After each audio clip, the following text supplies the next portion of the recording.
SYL ਦੇ ਮਸਲੇ ਤੇ ਅੱਜ ਸੁਪਰੀਮ ਕੋਰਟ ਦੇ ਵਿੱਚ ਹੋਵੇਗੀ ਅਹਿਮ ਸੁਣਵਾਈ। 4 ਜਨਵਰੀ ਨੂੰ ਦੋਹਾਂ ਸੂਬਿਆਂ ਦੀ ਕੇਂਦਰ ਦੇ ਨਾਲ ਹੋਈ ਮੀਟਿੰਗ ਰਹੀ ਸੀ ਬੇਸਿੱਟਾ। ਕੇਂਦਰ ਸੌਂਪ ਸਕਦੀ ਹੈ ਦੋਹਾਂ ਸੂਬੇ ਦੇ ਨਾਲ ਗੱਲਬਾਤ ਦੀ ਰਿਪੋਰਟ। तेलंगाना पहुंचे सीएम भगवंत मान ने केंद्र ते बोलिया वड्डा हमला। क्या सेंटर के इशारे ते सूबा सरकारां नूं परेशान कर रहे राज्यपाल। बीजेपी नूं दस्सिया जुमला पार्टी। पंजाब दे विच यात्रा दे आखिरी दिन अज कांग्रेस करेगी शक्ति प्रदर्शन। पठानकोट दे विच वड्डी रैली नूं संबोधन करनगे राहुल। शाम वेले जम्मू दे विच दाखल होवेगी यात्रा।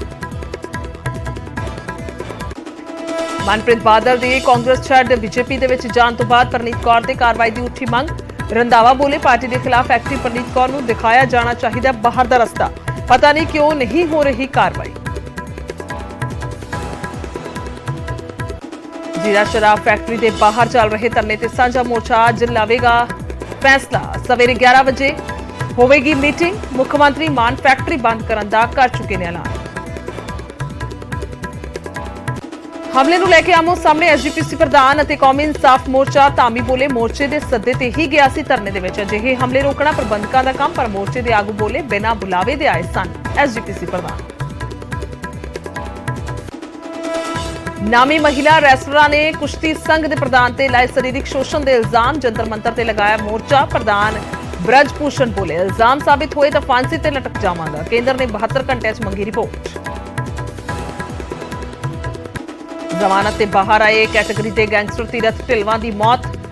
ब्रेन हैमरेज दस्या जा रहा मौत का कारण। गैंगस्टर विक्की गौंडर के एनकाउंटर तो बाद कीता सी आत्म समर्पण। अमृतसर एयरपोर्ट तो तय समय तो 5 घंटे पहला ही उड्या जहाज। 35 यात्रियों को छड्ड के भरी उड़ान। एयरलाइंस का तर्क ईमेल भेज के बदले टाइम बारे दित्ती सी जानकारी।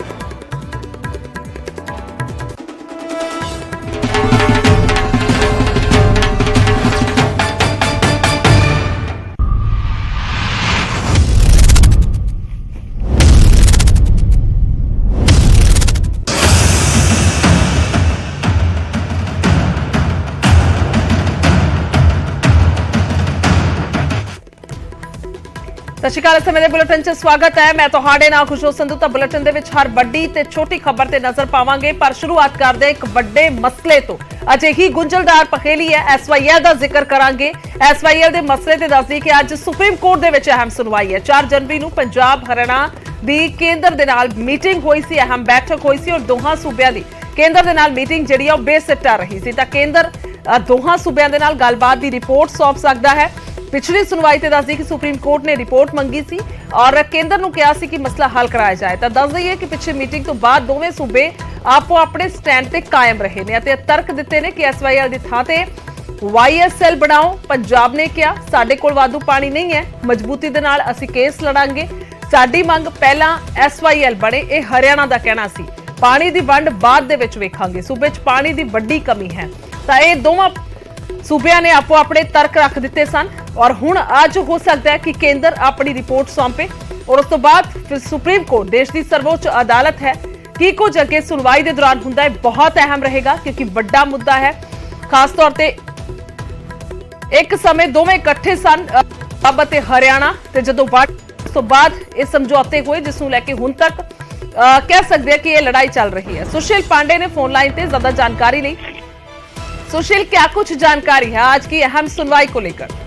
देखिए, फिलहाल संजय किशन कौल की बेंच इस पूरे मामले पर सुनवाई करेगी, लेकिन साफ तौर से हरियाणा और यमुना का जो फिलहाल सतलुज लिंक मामला है, जिसमें पंजाब और हरियाणा के मुख्यमंत्री को आपस में बैठकर बातचीत करने की कहा था। केंद्र के साथ मिलकर जो फिलहाल सतलुज यमुना लिंक का मामला है उसको लेकर इस प्रॉब्लम को सॉर्ट आउट किया जाए और इस विवाद से जल्दी बाहर निकला जाए, क्योंकि ये 2 राज्यों के बीच की लड़ाई है जिसमें ये कहा गया था पूरे मामले में कोई इनिशिएटिव नहीं लिया जा रहा है। पंजाब सरकार की तरफ से कोई कदम नहीं उठाया जा रहा है। इस पूरे मामले में फिलहाल अभी विवाद का हल देखते हुए नजर नहीं आ रहा है। 4 जनवरी को केंद्र सरकार के तमाम जो जल मंत्रालय के अधिकारी हैं उनके साथ बैठक हुई है, जिसमें मुख्यमंत्री मनोहर लाल खट्टर और भगवंत मान दोनों लोग शामिल थे। लेकिन फिलहाल जो मीटिंग जिस पर्पज से होनी थी उस मीटिंग का कोई हल नहीं निकला।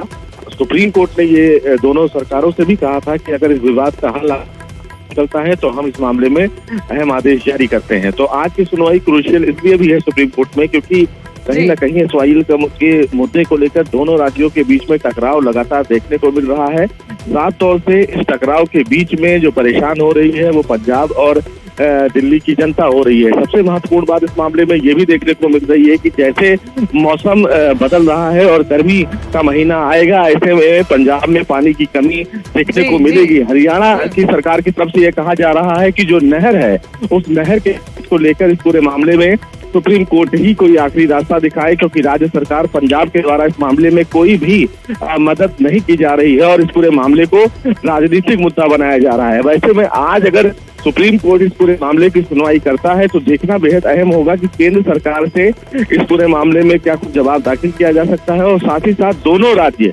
आज सुप्रीम कोर्ट में क्या कुछ ऑन रिकॉर्ड जानकारी देते हैं। जो बैठक हुई है एसवाईएल के मुद्दे पर उसका निष्कर्ष क्या निकला, क्या राज्य सरकारें सुप्रीम कोर्ट से एक बार और मौका मांगेंगी मीटिंग का और इस विवाद को सुलझाने का, ये देखना बेहद अहम होगा। ठीक है सुशील, बहुत बहुत शुक्रिया तमाम जानकारी के लिए। तो सुशील पांडे मेरे सहयोगी दिल्ली तो फोन लाइन ते सीगे और उन्होंने भी जिक्र किया है कि बहुत अहम है और यह भी अहम है कि आखिरकार अज की सुनवाई के दौरान की कुछ कार्रवाई होंदी है।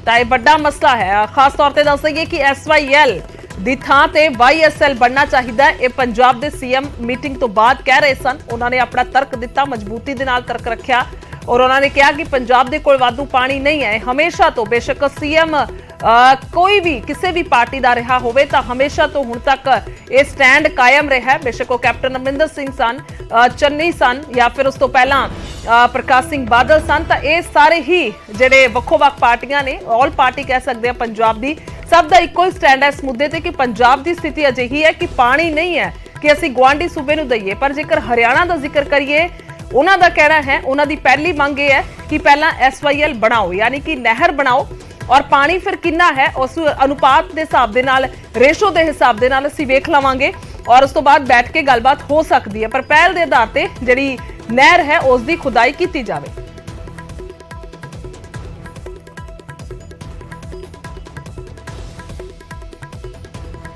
ਅਤੇ पिछली बार का जिक्र करिए जो मीटिंग हुई सी ਤਾਂ ਦੋਹਾਂ सूबਿਆਂ ਦੇ ਮੁੱਖ ਮੰਤਰੀ ਆਪੋ ਆਪਣੇ ਸਟੈਂਡ ਤੇ ਕਾਇਮ ਸਨ। ਕੀ ਕੁਝ ਉਹਨਾਂ ਦੋਵਾਂ ਮੁੱਖ ਮੰਤਰੀਆਂ ਨੇ ਉਸ ਵੇਲੇ पंजाब ਤੇ हरियाणा ने कहा सी, वो भी सुनवा देने।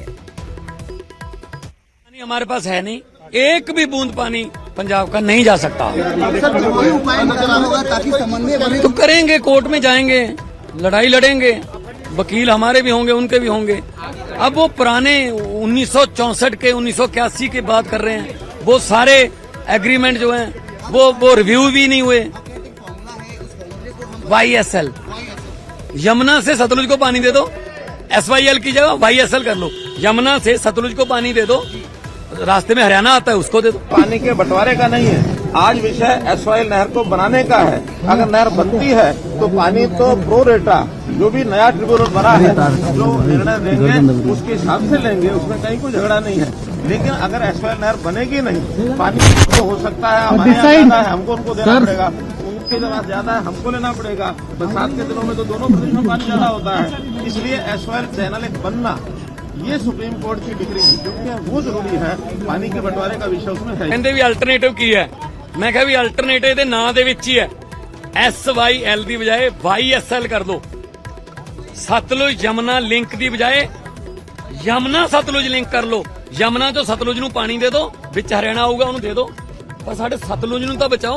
सतलुज तो एक सूआ बन के रह गया। पानी के बंटवारे का सारा हिसाब लगाया गया है, उसमें सब नदियों का पानी, चाहे रावी व्यास का पानी है या सतलुज का पानी है या फिर उसमें यार सारा ऊपर ही लगाया नीचे कर लो भाई।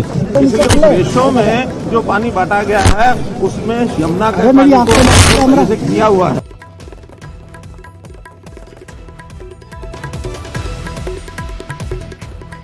सो ये बड़ा मसला है और ये बयान जिहड़े ने उस समय दिते सन जो 4 जनवरी को बैठक हुई सी। दस दईए कि केंद्र ने विचकार रह के जिहड़ी है वो मीटिंग जिहड़ी है सांझी करवाई सी। दोवें आमो सामने सन, पंजाब और हरियाणा, और विचकार ਕੇਂਦਰ ਯਾਨੀ ਕਿ ਗਜੇਂਦਰ शेखावत ਜਿਹੜੇ ਮੰਤਰੀ ਨੇ ਕੈਬਨਿਟ ਮੰਤਰੀ ਤਾਂ ਉਹ ਮੌਜੂਦ ਰਹੇ ਸਨ ਇਸ ਮੀਟਿੰਗ ਦੇ ਵਿੱਚ ਔਰ ਇਸ ਦੀ ਰਿਪੋਰਟ ਹੁਣ ਹੋ ਸਕਦਾ ਹੈ ਕਿ ਅੱਜ ਦੀ ਇਸ ਸੁਣਵਾਈ ਦੇ ਦੌਰਾਨ ਜਿਹੜੀ ਹੈ ਉਹ ਸੌਂਪੀ ਜਾਵੇ ਕੇਂਦਰ ਦੇ ਵੱਲੋਂ ਕਿਉਂਕਿ ਸੁਪਰੀਮ ਕੋਰਟ ਨੇ ਇੱਕ ਵਾਰ ਪਹਿਲਾਂ ਇਹੀ ਕਿਹਾ ਕਿ ਪੰਜਾਬ ਅਤੇ ਹਰਿਆਣਾ ਦੇ ਵਿਚਕਾਰ ਕੋਈ ਸਮਝੌਤਾ ਕਰਾ ਦਿੱਤਾ ਜਾਏ ਕੋਈ ਜਿਹੜੀ ਇਹਨਾਂ ਦੀ ਮੰਗ ਹੈ ਉਸ ਨੂੰ ਲੈ ਕੇ ਕੋਈ ਵਿਚਾਰ ਹੋਵੇ ਤਾਂ ਉਸ ਤੇ ਸਹਿਮਤੀ ਹੋ ਸਕਦੀ ਹੈ ਤਾਂ ਫਿਰ ਉਹ ਕੇਂਦਰ ਕਰਵਾ ਸਕਦਾ ਹੈ ਤਾਂ ਇਸ ਨੂੰ ਲੈ ਕੇ ਪਹਿਲ ਜਿਹੜੀ ਹੈ ਕੀਤੀ ਜਾਵੇ ਤਾਂ ਜਿਸ ਤੋਂ ਬਾਅਦ ਹੁਣ ਮੀਟਿੰਗ ਹੋਈ ਹੈ ਔਰ ਹੁਣ ਹਾਲ ਹੀ ਦੀ ਗੱਲ ਕੀਤੀ ਜਾਵੇ ਤਾਂ ਇਹ ਬਿਆਨ ਵੀ ਤੁਹਾਨੂੰ ਸੁਣਵਾਏ ਨੇ ਕਿ ਉਸ ਮੀਟਿੰਗ ਤੋਂ ਬਾਅਦ ਕੀ ਰਹੇ ਸਨ ਯਾਨੀ ਕਿ ਦੋਵੇਂ ਸੂਬੇ ਆਪੋ ਆਪਣੇ ਸਟੈਂਡ ਤੇ ਕਾਇਮ ਨੇ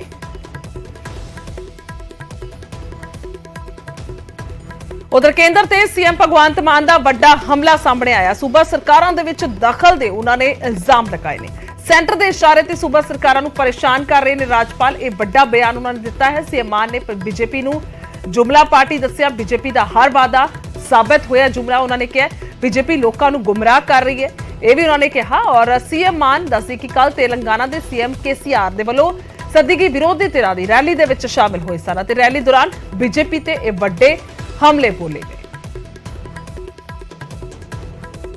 चश्मे बांट जाते गनीमत है शुक्र है कि मौसम पर हुकूमत चल नहीं सकती वरना सारे के सारे बादल भी इनके खेतों में ही बरस जाते सब कुछ अपने लिए ये राज्य भी दे दो ये राज्यपालों से तंग राज्यपालों को कहते हैं काम नहीं करने देना स्कूल नहीं खोलने देने केजरीवाल को केजरीवाल अगर चाहे कि मैं टीचरों को फिनलैंड जाके ट्रेनिंग दिलवा के दिल्ली के बच्चों के लिए लेटेस्ट शिक्षा का प्रबंध करूंगा कहते नहीं जा सकते यहीं रहो क्या मांग रहा है देश मांग रहा है रोजगार youngest country on the earth India Bharat लेकिन युवा बेरोजगार हैं इन्होंने वादा किया था 2 करोड़ रोजगार हर साल पैदा करने का वो भी जुमला निकला इन्होंने वादा किया था किसानों की आमदनी दुगनी करने का जुमला निकला इन्होंने कहा था बहुत हुई महंगाई की मार जुमला इन्होंने कहा था 15 लाख हर घर के खाते में आ जाएगा जुमला तो भारतीय जुमला पार्टी बीजेपी जो है वो देश को मिसलीड कर रही है वो हर चीज हथियाना चाहते हैं ये भी मेरा हो जाए ये भी मेरा हो जाए जिस राज्य में जीतते नहीं हैं लोगों द्वारा वहां पे बाई इलेक्शन द्वारा जीत जाते हैं इस्तीफा दिलवा लो खरीद लो बंदे एमएलए खरीद लो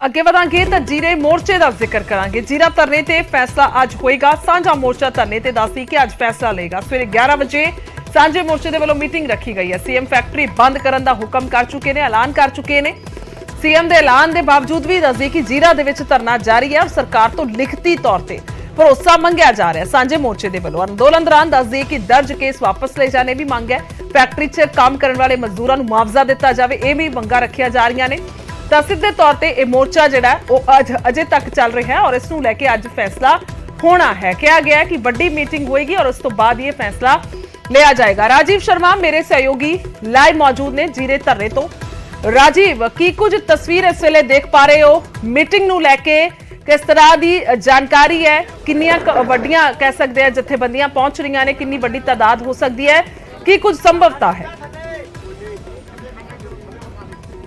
ਅੱਜ ਬਿਲਕੁਲ ਗੁਰਜੋਤ 11 ਵਜੇ ਦਾ ਸਮਾਂ ਰੱਖਿਆ ਗਿਆ ਹੈ ਔਰ ਸਾਂਝਾ ਮੋਰਚਾ ਤੋਂ ਇਲਾਵਾ तमाम ਜਿਹੜੀਆਂ ਜਥੇਬੰਦੀਆਂ ਨੇ ਚਾਹੇ ਉਹ ਮਜ਼ਦੂਰ ਜਥੇਬੰਦੀਆਂ ਹੋਣ ਕਿਸਾਨ ਜਥੇਬੰਦੀਆਂ ਜਾਂ ਫਿਰ ਬੁੱਧੀਜੀਵੀ ਤਾਂ ਹਰ ਕੋਈ ਜਿਹੜਾ ਇਸ ਮੋਰਚੇ ਦੇ ਵਿੱਚ ਆਪਣੀ ਜਿਹੜੀ ਯੋਗਦਾਨ ਦਿੰਦਾ ਰਿਹਾ ਤਾਂ ਉਹਨਾਂ ਸਾਰਿਆਂ ਨੂੰ ਅੱਜ 11 ਵਜੇ ਇੱਥੇ ਬੁਲਾਇਆ ਗਿਆ ਨਾਲ ਮੈਂ ਤਸਵੀਰਾਂ ਵੀ ਦਿਖਾ ਦਿਆਂ ਕਿ ਪਿਛਲੇ 6 ਮਹੀਨਿਆਂ ਤੋਂ ਇਹ ਜਿਹੜਾ ਮੋਰਚਾ ਇੱਥੇ ਲੱਗਾ ਹੋਇਆ ਫੈਕਟਰੀ ਦੇ ਠੀਕ ਬਾਹਰ ਜਿਹੜਾ ਮੇਨ ਗੇਟ ਹੈ ਉਤੋਂ ਇਹ ਧਰਨਾ ਸ਼ੁਰੂ ਹੋਇਆ ਸੀ ਔਰ ਇਸ ਵੇਲੇ ਤੁਸੀਂ ਦੇਖ ਸਕਦੇ ਹੋ ਕਿ ਕਰੀਬ 2 ਕਿਲੋਮੀਟਰ ਦਾ ਜਿਹੜਾ ਘੇਰਾ ਹੈ, ਉੱਥੇ ਟਰਾਲੀਆਂ ਟੈਂਟ ਲੱਗੇ ਹੋਏ ਨੇ ਔਰ ਬਿਲਕੁਲ ਇਹ ਸਾਹਮਣੇ ਫੈਕਟਰੀ ਦਾ ਗੇਟ ਹੈ ਔਰ ਇੱਥੇ ਹੀ ਅਸੀਂ ਕਹਿ ਸਕਦੇ ਹਾਂ ਕਿ ਜਦੋਂ ਖੇਤੀਬਾੜੀ ਮੰਤਰੀ ਵੀ ਪਹੁੰਚੇ ਸੀ ਧਰਨਾ ਖਤਮ ਕਰਨ ਦੇ ਲਈ, ਤਾਂ ਅੱਜ ਦੀ ਜੇਕਰ ਮੈਂ ਗੱਲ ਕਰਾਂ ਤਾਂ 11 ਵਜੇ ਜਿਹੜੀ ਮੀਟਿੰਗ ਹੋਣੀ ਹੈ ਉਸ ਦੇ ਵਿੱਚ ਫੈਸਲੇ ਲਏ ਜਾਣੇ ਨੇ ਕਿ ਕੀ ਇਸ ਧਰਨੇ ਨੂੰ ਹੁਣ ਖਤਮ ਕੀਤਾ ਜਾਣਾ, ਕਿਉਂਕਿ ਕੱਲ ਜਦੋਂ ਸਟੇਜ ਤੋਂ ਜਿਹੜੇ ਆਗੂ ਬੋਲ ਰਹੇ ਸਨ ਤਾਂ ਉਹਨਾਂ ਨੇ 4-5 ਮੰਗਾਂ ਜਿਹੜੀਆਂ ਮੁੱਖ ਰੱਖੀਆਂ ਨੇ ਕਿ ਇੱਕ ਤਾਂ ਲਿਖਤੀ ਰੂਪ ਦੇ ਵਿੱਚ ਜਦੋਂ ਤੱਕ ਸਾਰੀਆਂ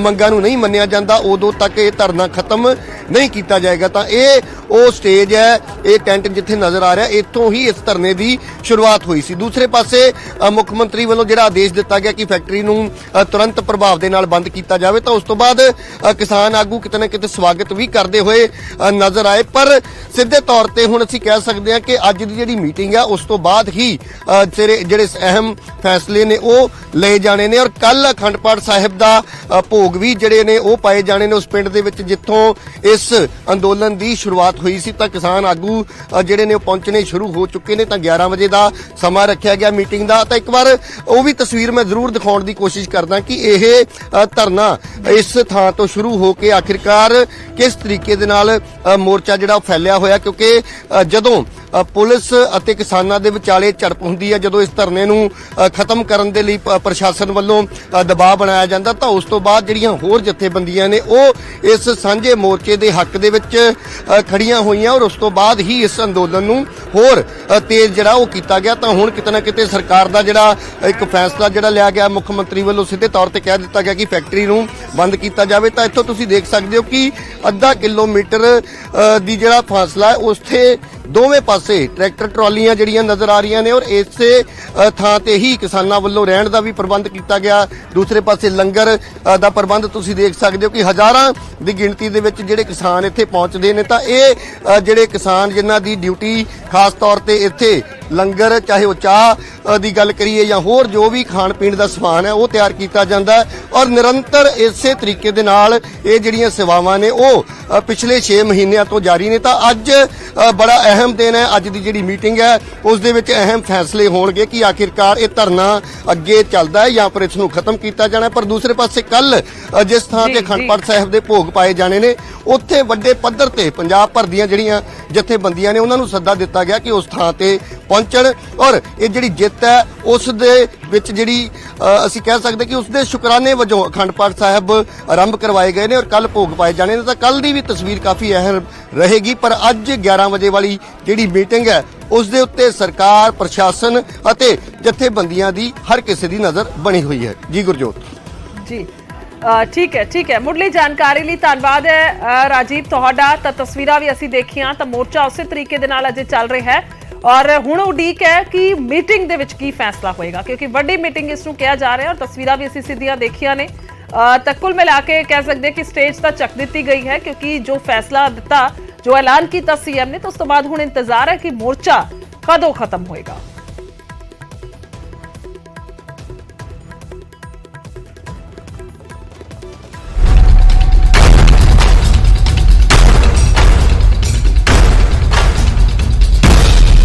ਅੱਗੇ ਵਧਾਂਗੇ ਉਧਰ ਪੰਜਾਬ ਦੇ ਵਿੱਚ ਰਾਹੁਲ ਗਾਂਧੀ ਦੀ ਯਾਤਰਾ ਦਾ ਅੱਜ ਅਖੀਰਲਾ ਦਿਨ ਹੈ। ਪਠਾਨਕੋਟ ਦੇ ਸਰਨਾ ਦੇ ਵਿੱਚ ਦੱਸਦੇ ਕਿ ਵੱਡੀ ਰੈਲੀ ਕਰਨਗੇ।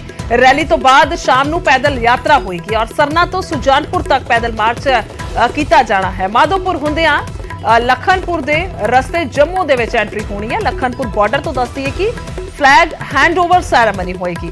ਤਾਂ ਇਹ ਸਿੱਧੇ ਤੌਰ ਤੇ ਕਹਿ ਸਕਦੇ ਹਾਂ ਕਿ ਅੱਜ ਦੀ ਇੱਕ ਵੱਡੀ ਰੈਲੀ ਹੈ ਜਿਸ ਨੂੰ ਲੈ ਕੇ ਬਹੁਤ ਤਿਆਰੀਆਂ ਵੀ ਜਿਹੜੀਆਂ ਨੇ ਉਹ ਕੀਤੀਆਂ ਗਈਆਂ ਨੇ। ਤਿਆਰੀਆਂ ਲਗਭਗ ਮੁਕੰਮਲ ਨੇ, ਤਸਵੀਰਾਂ ਵੀ ਤੁਹਾਨੂੰ ਦਿਖਾ ਰਹੇ ਹਾਂ ਔਰ ਜਿਸ ਤੋਂ ਬਾਅਦ ਅੱਗੇ ਜੰਮੂ ਦੇ ਵੱਲ ਯਾਤਰਾ ਨੇ ਵਧਣਾ ਹੈ। ਪੰਜਾਬ ਦੇ ਵਿੱਚ ਵੀ ਜਿਹੜੀ ਰਾਹੁਲ ਗਾਂਧੀ ਦੀ ਚੁਣੋ ਯਾਤਰਾ ਹੈ, ਪੈਦਲ ਯਾਤਰਾ ਹੈ, ਉਹ 11 ਤਰੀਕ ਨੂੰ ਦਾਖਲ ਹੋਈ ਸੀ, ਜਿਸ ਤੋਂ ਬਾਅਦ ਬੀਤੇ ਦਿਨ ਕਾਂਗੜਾ ਦੇ ਵਿੱਚ ਕਹਿ ਸਕਦੇ ਹਾਂ ਕਿ ਹਿਮਾਚਲ ਦੇ ਵਿੱਚ ਇੱਕ ਦਿਨ ਹੀ ਲਗਾਇਆ ਯਾਤਰਾ ਨੇ ਔਰ ਉਸ ਤੋਂ ਬਾਅਦ ਪਠਾਨਕੋਟ ਆ ਕੇ ਵਾਪਸੀ ਹੋਈ। ਪਠਾਨਕੋਟ 'ਚ ਅੱਜ ਰੈਲੀ ਹੈ, ਉਸ ਤੋਂ ਬਾਅਦ ਜੰਮੂ ਦੇ ਵੱਲ ਅੱਗੇ ਯਾਤਰਾ ਵਧੇਗੀ।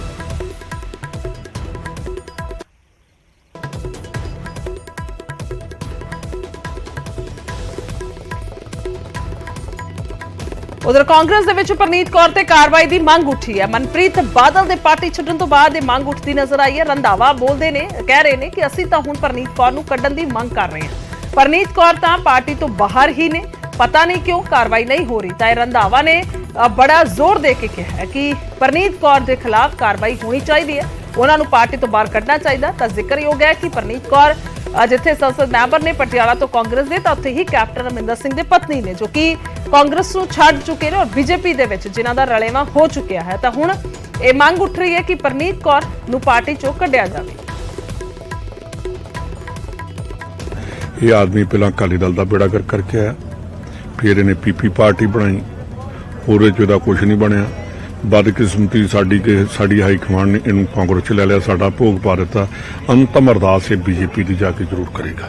ਪ੍ਰਧਾਨ ਸਾਹਿਬ ਪਰ ਉਹ ਤਾਂ ਕਹਿੰਦੇ ਕਿ ਮੈਂ ਜਿਹੜਾ ਪੰਜਾਬ ਦੇ ਲਈ ਕਰਨਾ ਚਾਹੁੰਦਾ ਸੀ, ਉਹ ਜਿਹੜਾ ਸੁਪਨਾ ਲੈ ਕੇ ਤੁਰਿਆ ਸੀ ਉਹ ਨਹੀਂ ਹੋ ਸਕਿਆ, ਇਸ ਕਰਕੇ ਨਿਰਾਸ਼ ਹੋ ਕੇ ਚੱਲਿਆ ਮੈਂ ਤਾਂ। ਬੀਜੇਪੀ ਚੋਂ ਆਪਣਾ ਸੁਪਨਾ ਪੂਰਾ ਕਰ ਲੇ, ਕਿਉਂਕਿ ਪੰਜਾਬ ਦੇ ਜੋ EMPLOYEES ਨੇ ਸਾਡੇ ਮਜਾਈ ਕੀਤੀ ਆ ਇਹਦੇ ਕਰਕੇ, ਤੇ ਇਹਦੇ ਇੱਕ ਸੋਚ ਸੀਗੀ ਨੈਗੇਟਿਵ ਸੋਚ, ਔਰ ਬਦਕਿਸਮਤੀ ਸਾਡੀ ਆ ਕਿ ਇਹਨੂੰ ਸਮਝ ਨਹੀਂ ਸਕੇ। ਮੈਂ ਜ਼ਰੂਰ ਸਮਝ ਗਿਆ ਸੀ। ਮੈਂ ਤੇ ਅਸੈਂਬਲੀ 'ਚ ਤੁਹਾਨੂੰ ਪਤਾ ਨਹੀਂ ਪਤਾ ਕਿ ਨਹੀਂ ਪਤਾ, ਤੁਸੀਂ ਜਾ ਕੇ ਵੇਖਿਓ।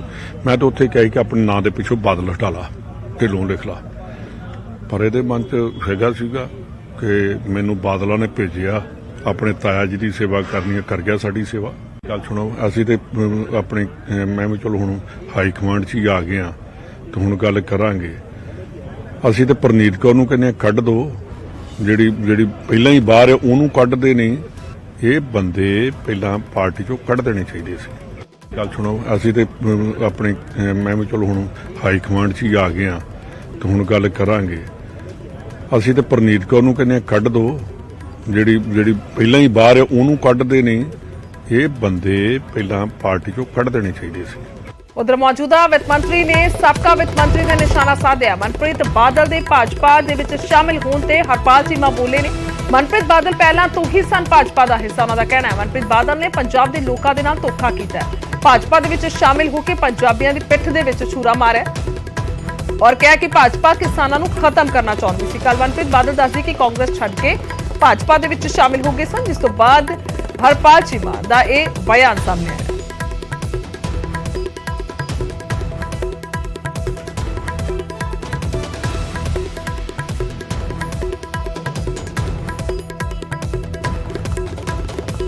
ਕਾਂਗਰਸ ਦੇ ਵਿੱਚ ਸੀ ਕਹਿਣ ਨੂੰ, ਪਰ ਲੇਕਿਨ ਉਦੋਂ ਵੀ ਭਾਜਪਾ ਦਾ ਕੰਮ ਕਰਦੇ ਸੀ, ਉਦੋਂ ਵੀ ਬੀਜੇਪੀ ਦਾ ਕੰਮ ਕਰਦੇ ਸੀ। ਸੋ ਅੱਜ ਬੀਜੇਪੀ ਚਲੇ ਗਏ, ਕੋਈ ਮੈਂ ਸਮਝਦਾ ਅੰਦਰ ਫਰਕ ਨਹੀਂ ਪੈਣਾ। ਪੰਜਾਬ ਦੇ ਲੋਕਾਂ ਨੂੰ ਪਤਾਗਾ ਕਿ ਕਿਸਾਨਾਂ ਨੇ ਕਿੱਡਾ ਵੱਡਾ ਸੰਘਰਸ਼ ਲੜਿਆ, ਕਿਸਾਨਾਂ ਨੂੰ ਖਤਮ ਕਰਨ ਦੇ ਲਈ ਬੀਜੇਪੀ ਨੇ ਬਹੁਤ ਵੱਡੀ ਚਾਲ ਚੱਲੀ ਸੀ ਔਰ ਪੰਜਾਬ ਦੇ ਲੋਕਾਂ ਨੇ ਚਾਲ ਜਿਹੜੀ ਫੇਲ ਕੀਤੀ ਆ। ਅੱਜ ਜਿਹੜਾ ਹੈਗਾ ਇਹ ਲੋਕ ਬੀਜੇਪੀ ਜਿਹੜੇ ਜਾ ਰਹੇ ਨੇਗੇ, ਇਹ ਪੰਜਾਬ ਦੇ ਲੋਕਾਂ ਨਾਲ ਧੋਖਾ ਕਰ ਰਹੇ ਨੇਗੇ, ਪੰਜਾਬ ਦੇ ਲੋਕਾਂ ਦੀ ਪਿੱਠ ਛੁਰਾ ਮਾਰ ਰਹੇ ਨੇ। ਆਉਣ ਵਾਲਾ ਸਮਾਂ ਜਿਹੜਾ ਹੈਗਾ ਇਹਨਾਂ ਨੂੰ ਸਭ ਕੁਝ ਖਾਊਗਾ। ਉਧਰ ਹਮਲੇ ਨੂੰ ਲੈ ਕੇ ਆਮੋ ਸਾਹਮਣੇ ਨਜ਼ਰ ਆਏ ਨੇ ਐਸਜੀਪੀਸੀ ਪ੍ਰਧਾਨ ਅਤੇ ਮੋਰਚੇ ਦੇ ਸੱਦੇ ਤੇ ਹੀ ਅਸੀਂ ਆਏ ਸੀ। ਧਾਮੀ ਦਾ ਕਹਿਣਾ ਹੈ ਅਜਿਹੇ ਹਮਲੇ ਰੋਕਣਾ ਪ੍ਰਬੰਧਕਾਂ ਦਾ ਕੰਮ ਹੈ। ਕੌਮੀ ਇਨਸਾਫ ਮੋਰਚੇ ਨੇ ਧਾਮੀ ਦੇ ਦਾਅਵੇ ਨੂੰ ਹਾਲਾਂਕਿ ਗਲਤ ਦੱਸਿਆ ਹੈ। ਧਾਮੀ ਨੂੰ ਕਿਸੇ ਨੇ ਸੱਦਾ ਨਹੀਂ ਦਿੱਤਾ, ਉਹਨਾਂ ਦਾ ਕਹਿਣਾ ਹੈ ਐਸਜੀਪੀਸੀ ਪ੍ਰਧਾਨ ਨੇ ਸੱਦੇ ਨੂੰ ਲੈ ਕੇ ਝੂਠ ਬੋਲਿਆ ਹੈ। ਅਸੀਂ ਪ੍ਰਧਾਨ ਨੂੰ ਪ੍ਰੋਗਰਾਮ ਮੁਲਤਵੀ ਕਰਨ ਦੇ ਲਈ ਕਿਹਾ ਸੀ। ਸੋ ਦੱਸਦੀ ਕਿ ਕੱਲ ਹਰਜਿੰਦਰ ਧਾਮੀ ਐਸਜੀਪੀਸੀ ਪ੍ਰਧਾਨ ਮੋਹਾਲੀ ਬਾਰਡਰ ਤੇ ਜੋ ਚੱਲ ਰਿਹਾ ਹੈ ਮੋਰਚਾ ਕੌਮੀ ਇਨਸਾਫ ਮੋਰਚਾ, ਉਸ ਦੇ ਵਿੱਚ ਸ਼ਮੂਲੀਅਤ ਕਰਨ ਪਹੁੰਚੇ ਸਨ ਔਰ ਉਸ ਵੇਲੇ ਫਿਰ ਉਹਨਾਂ ਦੀ ਗੱਡੀ ਤੇ ਹਮਲਾ ਹੋਇਆ, ਇੱਕ ਤਰੀਕੇ ਦੇ ਨਾਲ ਕਹਿ ਸਕਦੇ ਪਥਰਾਅ ਹੋਇਆ ਔਰ ਵਿਰੋਧ ਹੋਇਆ ਉਹਨਾਂ ਦਾ। ਸੋ ਜਿਸ ਤੋਂ ਬਾਅਦ ਉਹਨਾਂ ਨੇ ਕਿਹਾ ਕਿ ਮੈਨੂੰ ਸੱਦਿਆ ਗਿਆ ਸੀ, ਪਰ ਹੁਣ ਮੋਰਚੇ ਦਾ ਕਹਿਣਾ ਹੈ, ਮੋਰਚੇ ਦਾ ਵੀ ਨਾਲੋਂ ਬਿਆਨ ਆਇਆ ਹੈ, ਉਹਨਾਂ ਦਾ ਕਹਿਣਾ ਕਿ ਅਸੀਂ ਨਹੀਂ ਸੱਦਿਆ ਸੀ, ਤਾਂ ਇਹ ਵੀ ਕਿਹਾ ਸੀ ਕਿ ਫਿਲਹਾਲ ਦੇ ਲਈ ਪ੍ਰੋਗਰਾਮ ਮੁਲਤਵੀ ਕਰ ਦਿਓ। ਮੈਂ ਸਮਝਦਾ ਭਈ ਇਹ ਅੱਜ ਜਿਹੜੇ ਮੁੱਦੇ ਅਸੀਂ ਸਿੱਖ ਕੌਮ ਦੇ ਅਹਿਮ ਮੁੱਦੇ ਆ, ਜਿਹੜੇ ਉਹਨਾਂ ਤੇ ਗੱਲ ਕਰਦੇ ਆ ਉਹਨਾਂ ਤੇ ਕਿਉਂ ਕਿੰਤੂ ਪਰੰਤੂ ਕੀਤਾ ਜਾਂਦਾ। ਇਦਾਂ ਇੱਥੇ ਮੈਂ ਕੋਈ ਕਿਸੇ ਦੇ ਕਹਿਣਾ ਨਹੀਂ ਚਾਹੁੰਦਾ। ਆ ਯਾਤਰਾ 6-7 ਦਿਨ ਲਗਾਤਾਰ ਨਿਕਲੀ ਆ, ਜਿਨ੍ਹਾਂ ਨੇ ਸਿੱਖਾਂ ਨੂੰ ਕੋਹ ਕੇ ਮਾਰਿਆ ਉਹਨਾਂ ਤੇ ਕੋਈ ਨਹੀਂ ਬੋਲੇ, ਉਹਨਾਂ ਦਾ ਕਿਸੇ ਨੇ ਜਾ ਕੇ ਘਰਾ ਨਹੀਂ ਕੀਤਾ। ਤੇ ਜੇ ਇੱਥੇ ਸ਼੍ਰੋਮਣੀ ਗੁਰਦੁਆਰਾ ਪ੍ਰਬੰਧਕ ਕਮੇਟੀ ਯਤਨਸ਼ੀਲ ਹੁੰਦੀ ਕਿਸੇ ਮੁੱਦੇ ਲਈ, ਤੇ ਫਿਰ ਇਹ ਅੱਜ ਜੋ ਇਹਨਾਂ ਨੇ ਕੀਤਾ, ਮੈਂ ਸਮਝਦਾ ਬਹੁਤ ਵੱਡਾ ਇਹ ਇੱਕ ਸਾਨੂੰ ਚੁਣੌਤੀ ਆ ਔਰ ਇਹਦੀ ਵੱਡੀ ਜ਼ਿੰਮੇਵਾਰੀ ਪ੍ਰਬੰਧਕਾਂ ਦੀ ਬਣਦੀ ਆ ਕਿ ਇੱਕ ਪਾਸੇ ਆਪਾਂ ਸਮਰਥਨ ਮੰਗਦੇ ਆ, ਸਾਰਿਆਂ ਨੂੰ ਸੱਦਦੇ ਆ, ਤੇ ਮੈਨੂੰ ਵੀ ਆਪ ਕਹਿ ਕੇ ਘਰ ਆਏ ਤੇ ਉਹਨਾਂ ਦੇ ਕਹਿਣ ਤੇ ਮੈਂ ਵੀ ਇੱਥੇ ਆਇਆ। ਤੇ ਫਿਰ ਆਪਾਂ ਜੇ ਇਦਾਂ ਕਰ ਕਰਕੇ ਇੱਕ ਆਗੂ ਨੂੰ ਜਿਹੜਾ ਆਉਂਦਾ ਉਹਨੂੰ ਆਪਾਂ ਫਿਰ ਚੁਣੌਤੀਆਂ ਦੇਵਾਂਗੇ ਵੀ ਸਮਰਥਨ ਤੇ ਕੌਣ ਆਊਗਾ। ਤੇ ਦੂਸਰੀ ਇਹਨਾਂ ਦੀ ਇਹ ਵੀ ਜ਼ਿੰਮੇਵਾਰੀ ਬਣਦੀ ਆ ਕਿ ਜੇ ਆਪਾਂ ਇਦਾਂ ਇੱਥੇ ਆਇਆਂ ਨੂੰ ਸਾਰਿਆਂ ਨੂੰ ਫਿਰ ਜਲੀਲ ਹੀ ਕਰਨਾ ਆ ਤੇ ਫਿਰ ਸਮਰਥਨ ਜਿਹੜਾ ਆ ਉਹ ਕਾਹਦਾ ਬੰਦਾ ਕਰੂਗਾ ਤੇ ਕੀ ਸਮਰਥਨ ਕਰੂਗਾ। ਦੂਸਰਾ ਮੈਨੂੰ ਇੱਕ ਵੱਡਾ ਇਹ ਵੀ ਆ ਕਿ ਜਿਹੜੀ ਪੰਜਾਬ ਸਰਕਾਰ ਆ ਇਹ ਨਪੁੰਸਕ ਹੋ ਚੁੱਕੀ ਆ। ਇਹ ਮੈਂ ਸਮਝਦਾ ਇਹਨਾਂ ਗੱਲਾਂ ਦੇ ਵਿੱਚ ਬਹੁਤ ਵੱਡਾ ਯੋਗਦਾਨ ਪਾ ਰਹੀ ਆ। ਇਹ ਸਰਕਾਰ ਦੀ ਫੇਲੀਅਰ ਦੇ ਨਾਲ ਨਾਲ ਸਾਜ਼ਿਸ਼ ਵੀ ਆ। ਸਾਜ਼ਿਸ਼ ਇਸ ਕਰਕੇ ਮੈਂ ਕਹਿੰਦਾ ਕਿ ਸਿੱਖਾਂ ਦੇ ਵਿੱਚ ਲੜਾਉਣ ਦਾ ਜਿਹੜਾ ਆ ਉਹ ਯਤਨ ਕੀਤਾ ਜਾ ਰਿਹਾ, ਔਰ ਖਾਸ ਕਰਕੇ ਜਿਹੜੇ ਸਿੱਖ ਬੰਦੀਆਂ ਦੀ ਗੱਲ ਆਉਂਦੀ ਆ ਉਹ ਇਕੱਠੇ ਜਿਲੇ ਵੀ ਹੋਣ ਦਾ ਮਸਲਾ ਚੱਲਦਾ, ਉਸ ਵੇਲੇ ਇਹਨੂੰ ਖੇਂਡੂ ਖੇਰੂ ਕਰਨ ਦਾ ਕੋਝਾ ਯਤਨ ਕੀਤਾ ਜਾਂਦਾ। ਮੈਂ ਇੱਕ ਹੋਰ ਬੇਨਤੀ ਵੀ ਕਰਨੀ ਚਾਹੁੰਦਾ ਕਿ ਅਸੀਂ ਇਹਨਾਂ ਗੱਲਾਂ ਤੋਂ ਡਰਨ ਵਾਲੇ ਨਹੀਂ। ਡਰਨ ਵਾਲੇ ਇਨ ਦਾ ਸੈਂਸ ਕਿ ਅਸੀਂ ਸਿੱਖ ਮੁੱਦਿਆਂ ਤੇ ਪਹਿਲਾਂ ਵੀ ਬੜਾ ਪਹਿਰਾ ਦਿੱਤਾ ਤੇ ਅੱਜ ਵੀ ਅਸੀਂ ਪਹਿਰਾ ਅੱਗੇ ਨਾਲੋਂ ਤਕੜੇ ਹੋ ਕੇ ਦੇਵਾਂਗੇ। ਜਿਹੜੀ ਦੁਖਦਾਈ ਘਟਨਾ ਕੌਮੀ ਇਨਸਾਫ ਮੋਰਚੇ ਦੇ ਸਥਾਨ ਤੇ ਵਰਤੀ ਹੈ,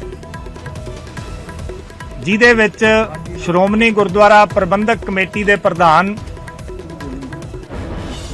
ਧਾਮੀ ਸਾਹਿਬ ਹੋਰਾਂ ਦੀਆਂ ਗੱਡੀਆਂ ਦੇ ਉੱਤੇ ਉਹਨਾਂ ਦੇ ਸ਼ੀਸ਼ੇ ਭੰਨੇ ਗਏ, ਉਹਦੇ ਲਈ ਸਿੱਖ ਪੰਥ ਤੋਂ,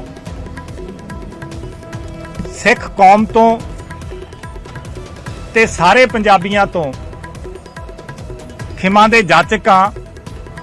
ਇਹ ਘਟਨਾ ਬੇਹੱਦ ਦੁਖਦਾਈ ਸੀ, ਪਰ ਇਹਦਾ ਪਿਛੋਕੜ ਜਾਣਨਾ ਬੇਹੱਦ ਜ਼ਰੂਰੀ ਹੈ। ਗੁਰਦੁਆਰਾ ਪ੍ਰਬੰਧਕ ਕਮੇਟੀ ਉਹ ਗੁੰਮ ਹੋਏ ਸਰੂਪਾਂ ਬਾਰੇ ਕੋਈ ਕਾਰਵਾਈ ਨਹੀਂ ਕਰਦੀ, ਅਸੀਂ ਨਹੀਂ ਕਰ ਸਕਦੇ ਕੋਈ ਕਾਰਵਾਈ। ਮੈਂ ਉਹਨਾਂ ਨੂੰ ਇਹ ਗੱਲ ਕਹੀ ਕਿ ਉਹਨਾਂ ਚਿਰ ਉਹ ਕੱਲ ਦਾ ਆਉਣਾ ਮੁਲਤਵੀ ਕਰ ਦੇਣ। ਉੱਥੇ ਕਿਸੇ ਤਰ੍ਹਾਂ ਦੀ ਕੋਈ ਘਟਨਾ ਵਾਪਰਦੀ ਹੈ, ਵਿਰੋਧ ਹੁੰਦੀ ਹੈ, ਉਹ ਆਪਣੇ ਹੱਕ 'ਚ ਨਹੀਂ। ਤੁਸੀਂ ਸਾਰੀਆਂ ਜਥੇਬੰਦੀਆਂ ਨਾਲ, ਜਿਨ੍ਹਾਂ ਜਥੇਬੰਦੀਆਂ ਨੇ ਪਿਛਲੇ ਸਮੇਂ ਤੋਂ ਇਹਨਾਂ ਗੁੰਮ ਹੋਏ ਸਰੂਪਾਂ ਬਾਰੇ ਕਾਰਵਾਈ ਕਰ ਰਹੀਆਂ ਹਨ, ਸੰਘਰਸ਼ ਕਰ ਰਹੀਆਂ ਹਨ, ਉਹਨਾਂ 'ਚ ਸਤਿਕਾਰ ਸਭਾਵਾਂ ਵੀ ਆ, ਉਹਨਾਂ 'ਚ ਸ਼੍ਰੋਮਣੀ ਅਕਾਲੀ ਦਲ, ਮਾਨ, ਹੋਰ ਜਥੇਬੰਦੀਆਂ ਜਿਹੜੀਆਂ ਉਸ ਸੰਘਰਸ਼ ਦੇ ਵਿੱਚ ਲਗਾਤਾਰ ਹਨ, ਉਹਨਾਂ ਨਾਲ ਸਾਂਝੇ ਰੂਪ 'ਚ ਬੈਠ ਕੇ ਜਿਹੜੇ ਆਪਣੇ ਪੰਥਕ ਮਾਮਲੇ ਆ ਉਹਨਾਂ ਦਾ ਹੱਲ ਕੱਢਿਆ ਜਾਵੇ। ਉਸ ਤੋਂ ਬਾਅਦ ਤੁਸੀਂ ਸੰਘਰਸ਼ ਦੀ ਹਮਾਇਤ ਕਰੋ ਤੇ ਕੱਲ੍ਹ ਦਾ ਆਉਣਾ ਉਹਨਾਂ ਨੂੰ ਉਹ ਵੀ ਮੁਲਤਵੀ ਕਰੋ।